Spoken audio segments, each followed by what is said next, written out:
Morning students. Today we are going to learn tenses.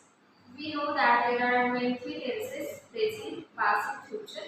In the present tense, we are going to learn simple present tense. ज्याला आपण मराठीमध्ये काय म्हणतो साधा वर्तमान काळ. तर आपण सिंपल प्रेझेंट टेन्सचा विचार करतोय सुद्धा त्याचं स्ट्रक्चर खूप सिंपल आहे. त्याच्यामध्ये सुरुवातीला काय असतं की subject plus verb plus object. त्याच्यामध्ये सुरुवातीला काय असतो कर्ता असतो. त्याच्यानंतर V1 याचा अर्थ काय होतो की क्रियापद असतं पण ते क्रियापदाचं मूळ रूप असतं. First form of the verb असतं. तुम्हाला लक्षात ठेवायचं आहे ज्यावेळी तुम्ही सिंपल प्रेझेंट टेन्स म्हणजे साध्या वर्तमान काळाचा अभ्यास करत असाल त्यावेळी तुम्हाला सुरुवातीला कर्ता लिहायचं असतं. त्याच्यानंतर V1 इथे लिहिले यासाठी की क्रियापदाचं मूळ रूप किंवा first form of the verb हे लिहिणं महत्त्वाचं असतं. त्याच्यावरच तो टेन्स इंडिकेट करत असतो.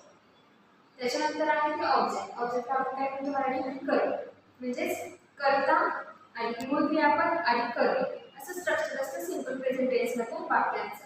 तर आपल्याला हे कधी समजेल हा नियम जर आपल्याला अजून समजायचं असेल तर आपण काय करूया एक वाक्य बघूया. तर हे वाक्य बघा एकदम सिंपल वाक्य मी या ठिकाणी घेतलेलं आहे. I eat a mango. आता हे वाक्य जर आपण बघितलं तर याच्यामध्ये तुम्ही बघू शकता की आय हे काय आहे याच्यामध्ये सब्जेक्ट आहे. ईट हे काय आहे first form of the verb म्हणजे हे असणारं मूळ क्रियापद आहे आणि अ मँगो काय आहे ऑब्जेक्ट आहे. याचा अर्थ मराठीमध्ये काय होतो मी आंबा खाते. म्हणजे याच्यामध्ये तुम्हाला काय लक्षात ठेवायचं आहे ज्यावेळी वाक्य तुम्ही बघाल आणि एक्झाममध्ये तुम्हाला हा प्रश्न येऊ शकतो की आयडेंटिफाय द टेन्स. तर ते सिंपल प्रेझेंट टेन्स मधलं वाक्य आहे कसं ओळखायचं तर सुरुवातीला तर बघायचं त्याच्यामध्ये सब्जेक्ट आहे. सब्जेक्ट असल्यानंतर त्याच्या पुढे बघायचं की first form of the verb आहे म्हणजे मूळ क्रियापद आहे आणि नंतर बघायचं की ऑब्जेक्ट आहे. जर सब्जेक्ट वर्ब आणि ऑब्जेक्ट असेल तर समजायचं काय the sentence is from the simple present tense म्हणजे वाक्य काय आहे साध्या वर्तमान काळातील आहे. अर्थ पण तुम्ही बघू शकता मी आंबा खाते म्हणजे समजते की हे सिंपल प्रेझेंट टेन्स मधलं वाक्य आहे किंवा साध्या वर्तमान काळातलं वाक्य आहे.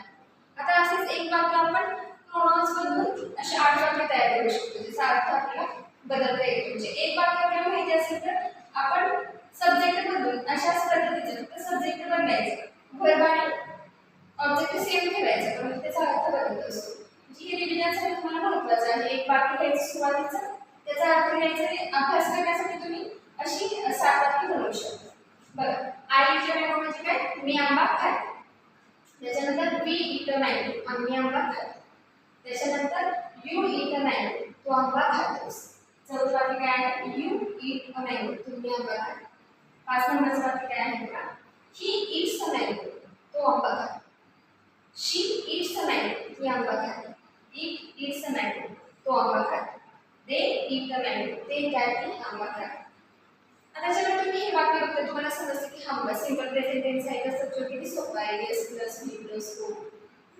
परंतु याच्यामध्ये पण एक रूल आहे जो आपण विसरतो बऱ्याच वेळा विसरतो त्याच्यामुळे आपण मार्क करण्याची शक्यता असते. तर तो रूल तुम्हाला जाणवला असेल या वाक्यामध्ये ज्यावेळी आपण ही शी इट ही सब्जेक्ट घेतली त्यावेळी क्रियापदाला एस प्रत्यय लागलेला तुम्हाला इथून जाणवला असेल. तर यासाठी एक नियम आहे. ग्रामरमधला नियम काय आहे ज्यावेळी कर्ता जर तृतीय पुरुषी एकवचनी असेल पुन्हा एकदा सांगते बघा कर्ता जर तृतीय पुरुषी एकवचनी असेल तर मूळ क्रियापदाला एस किंवा ईएस प्रत्यय लागतो. तर त्याच्यामध्ये पण अजून एक डिव्हिजन आहे. हे कन्फ्युजन करू नका. खूप सिंपल पद्धतीने जर तुम्हाला लक्षात आलं तर ते तुम्ही लक्षात ठेवू शकता. दुसरे तुम्हाला या वाक्यामध्ये कन्फ्युजन दिसेल या अर्थामध्ये ही आणि त्यासाठी आपण तोच वापरतो. याच्यामध्ये काय फरक आहे ही हे सर्वनाम असेल ते आपण कोणासाठी वापरतो ह्युमन बिईंगसाठी.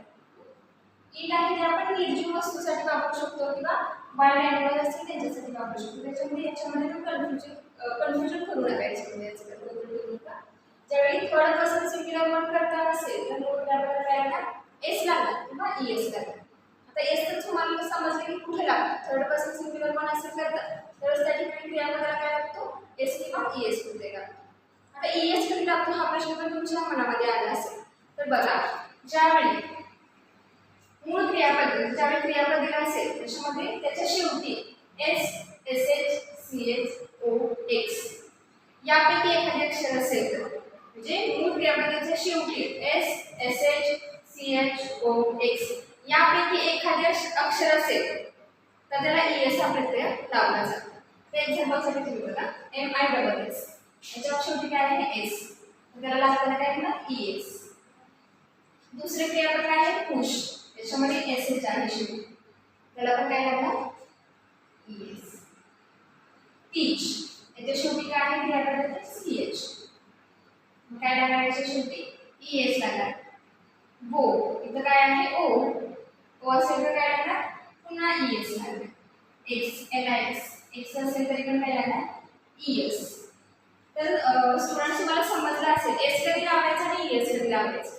जर क्रियापदाच्या शेवटी SH, CH, O, X यापैकी एखादे अक्षर असेल तर क्रियापदाला ES लावला जातो. कधी इन सिंपल प्रेझेंट टेन्स, साध्या वर्तमान काळातलं वाक्य असेल, करता जर थर्ड पर्सन सिंग्युलर वर्ड असेल तरच एस किंवा ES प्रत्यय लागतो. पुन्हा एकदा लक्षात ठेवा, करता जर थर्ड पर्सन सिंग्युलर वर्ड असेल आणि क्रियापदा शेवटी यापैकी एखादा अक्षर असेल तर ES लागतो, अन्यथा एस प्रत्यय लागतो.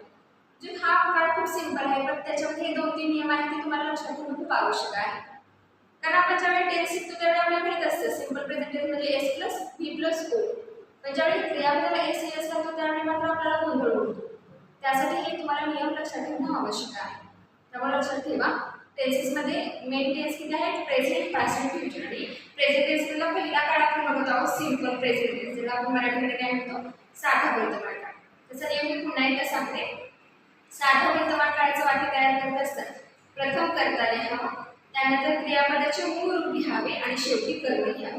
अशा प्रकारचं स्ट्रक्चर तुम्ही लक्षात ठेवू शकता आणि असे अनेक वाक्य तुम्ही करू शकता. म्हणजे तुम्ही एक वाक्य याच्यामध्ये करता जर तुम्ही हे 8 ठेवले तर तुम्ही क्रियापद बदलू शकता, कर्म बदलू शकता, असेच असंख्य वाक्य तुम्ही प्रॅक्टिससाठी करू शकता, जेणेकरून हा पाठ तुमच्या लक्षात राहील. आणि ज्यावेळी तुम्ही सराव कराल एखादी गोष्टी ह्या कधी एकदा सरावाने येतात, तुम्ही असे असंख्य 4-5 वाक्य घेतली तर तुमच्या डोक्यामध्ये फिट होईल की सिंपल प्रेझेंट टेन्स काय आहे. कारण सराव प्रॅक्टिस करणे खूप महत्त्वाचं असतं ग्रामरमध्ये. रोज प्रॅक्टिस केलं तरच ते लक्षात राहतं. जर गॅप पडला आणि पुन्हा बऱ्याच दिवसांनी तुम्ही त्याचं एक्झामच्या वेळी डायरेक्ट बघत असाल तर येणार नाही. ग्रामरमध्ये तुम्हाला माहिती एक जरी चूक झाली तर पूर्ण 1 मार्क जातो. त्यामुळे या गोष्टींचा या नियमांचा तुम्ही अभ्यास केला पाहिजे, याचा सराव केला पाहिजे आणि त्या सरावानुसार तुम्हाला ह्या नियमामध्ये तुमच्या जे नियम आहेत ते तुमच्या डोक्यामध्ये परफेक्ट बसते. आणि त्याच्यामध्ये हे नियम थोडेच आहेत की थर्ड पर्सन सिंग्युलर पण असेल तर एस किंवा ES लागतो. त्याच्यामध्ये पण मी तुम्हाला कसं डिव्हिजन आहे करायचं असतं ते पण सांगितलेलं आहे. मला आशा वाटतं की तुम्हाला या पद्धतीनं माझ्या व्हिडिओच्या माध्यमातून समजलं असेल की सिंपल प्रेझेंट टेन्स कसा असतो किंवा त्याचं स्ट्रक्चर काय आहे. थँक्यू.